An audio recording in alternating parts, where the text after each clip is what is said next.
Coach, I noticed you were on the field last game, but were you on the field in Michigan too? And this what led you to making that decision to come down versus the box? No, I think I was in the box at Michigan. It's just been a while. I think the last time I was on the field was during COVID. And Dowdy Fickling's a little bit different when it's not COVID. We had a special crowd last week, and the boneyard was packed, and just really appreciate the fans showing up and showing out for that. And that's what makes this place so special. But yeah, I was on the field, just kind of wanted to get down there and get a little bit different feel for the game, look at players in the eyes, and just really enjoyed it down there for some parts of it. And I'm not sure which way I'll be this week. It may be a week by week thing, game by game, but I think there's advantages to both. When you're up top, you have you can see everything, you can see the whole game. When you're down below, you can look the guys in the eyes, kind of get a feel for them, and they feed off of you, you feed off of them. Kind of the energy kind of goes hand in hand, and I thought it went that way, really well for about 60 snaps. Obviously there's some things in those first 60 snaps you got to clean up.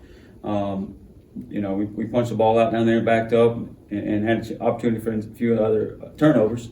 I think Omar Rogers crossed the middle. Ra had an opportunity, so we got to take advantage and capitalize on those and clean up the penalties in those first 60 snaps. But just the effort we played with and the energy we played with was really good. I think we played 70 snaps total. 61 was one we really got to clean up with our eyes. Just had some dirty eyes there, and kind of broke us, really, to be honest. And then turn back around and getting ready to go 3 and out, and had another mishap, and they end up in the box again. So I think we got to turn the last 10 snaps of the game into domination and finishing the way we want to finish, and really turning it up right there. And I think we'd be a lot happier this week.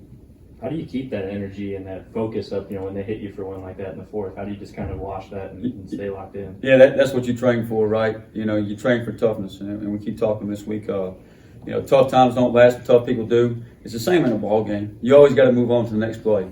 Good, bad, ugly, whatever it may be. If we force a fumble down there, get the ball to our offense on the 3-yard line, we still got to go play with the next snap, and we got to play with that same passion, energy, focus, locked in, doing our job, assignment, protecting our culture that we do, if something bad happens. So, you have short memory, especially when you're a DB. You got to move on to the next play, because if you don't, it can affect, several snaps. So you can't let one snap turn into 2 bad snaps. You look at those plays, corners playing for the first time really this season. Yeah. And is that just part of the growing pains of those guys really playing for the first time? Yeah, I think, the thing our guys are doing right now is really focus on App State, moving forward, pushing toward those guys, but at the same time, learning from those mistakes they made. Sometimes you learn those the painful way. And one play, there's a lot of plays in that ball game that to win us the game. I missed a couple opportunities for turnovers there and a couple penalties there. If we clean those up in the first half, that one play in the fourth quarter probably doesn't even, doesn't bother you because you're up several scores. But at the same time, those are the ones that stick with you. Those are the ones that keep you up at night, as a player, as a coach, and you keep turning and tossing, and you're going to go back to work this week even harder, more focused. I see our guys stepping up, whether it's guys on the field doing their job, or our leaders stepping up, being more vocal and more demanding about, hey, we got to freaking even be more locked in and get the job done. Do you feel like that's what happened last game, where they stuck on the previous play and that led to the next play? Yeah, I didn't feel that way. You come out, and I think I look up there, like they got 220 yards on the night, and you're playing pretty well, and you feel like there's no way they can go 75 yards. And then they drive the trick play, the double pass, and it gets in there, and we got to bounce back. That's where we just got to even be tougher right there, and we got to create a turnover down there. I think they put the ball on the ground through a swing pass, went behind the line of scrimmage. Some way we got to get in there and punch that out and see if we can't come up that, get the ball to bounce our way. And I told our guys, like, keep playing your tails off, keep playing hard, and good things will happen. Good things to happen to guys that go to work every day, bust their tails, play their hearts out, and play the type of brand of football that we want as Pirate Nation. App State likes a physical running attack. Do you like that challenge, and do you tell that your players, hey, this is man on man? Yeah, certainly. And I think we've been challenged in the run game the last 2 weeks. I mean, with the 2 running backs at Marshall, Ali last weekend, I think those are 3 of the best tailbacks. I'd put them up there with the top 10 in the nation, I'm sure. Not just me, but any expert.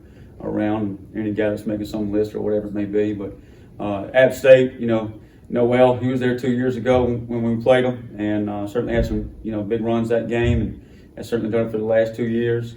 The kid from right up the road in Raleigh, there was a Navy transfer, doing a nice job back there as well. The O-line is in sync. The head coach is an O-line guy, and they're doing a really good job running that stretch, running the zone.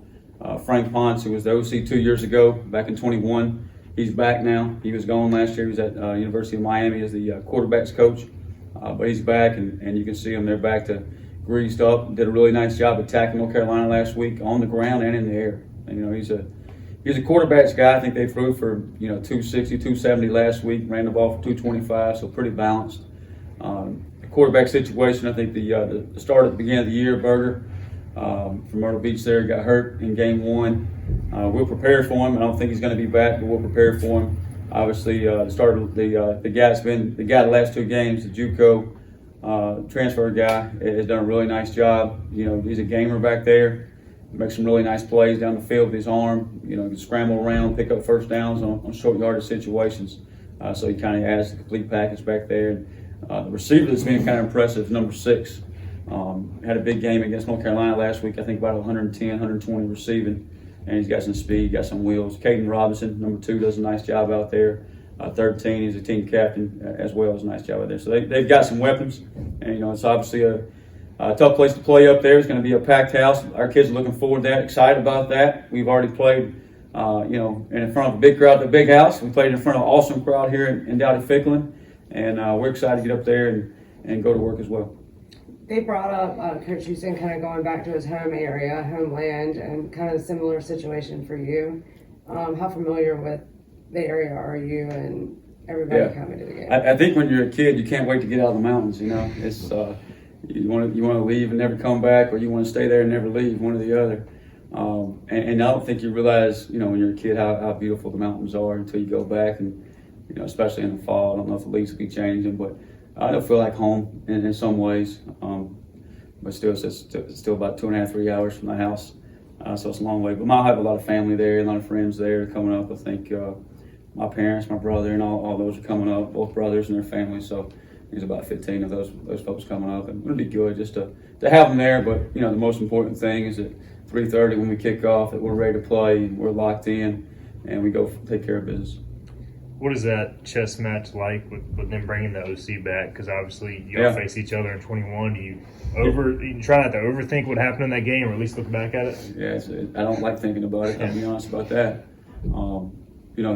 That year, we started out 0-2 that year, and we did not play well game 1. And that's defensively we've had some bright spots. We haven't been able to finish last week, but we've had some bright spots defensively so far. That game, I don't think there was any bright spots. I think J-Mac picked the ball off. That's about it. And that game too, Coach Ponce that was his first time really calling it. Maybe he was involved in the past game in Louisville, so you were kind of guessing on what they might do. Now you've got a whole season of what he did in 21 plus 2 games in 23 here that you can kind of study and go back to, and you got a better feel for who they are offensively. And they've always been kind of that, hey, run the outside zone stretch play, throw the play action shots, third down they got a true drop back game. But now you have a better feel for who he is and his identity and who he is as a play caller. So that adds to it. I think you study a lot of that game in 21, and you see some of those things show up throughout that season, so this season. So you think you'll get those, and you prepare your guys for that as well. One more question. How's Elijah Morris doing and the overall health of the defense right now? Yeah, I think overall defensively, I think we're in a good place. Get Zay McGyver back this week. I think that'll be big. He started practice yesterday and looked good today, doing some good things. It's going to take him a little bit to get back in football shape. Eli is bouncing back and appears to be going in the right direction. So excited about him, and I think Eli, regardless of whether he missed Saturday or what, his presence within our locker room, within our defense, he does a great job with his leadership. And we got several guys. Jeremy Lewis just been more vocal this week that all those guys are more demanding, more pressing of their teammates and of themselves to go get the job done. To go get the job done this Saturday.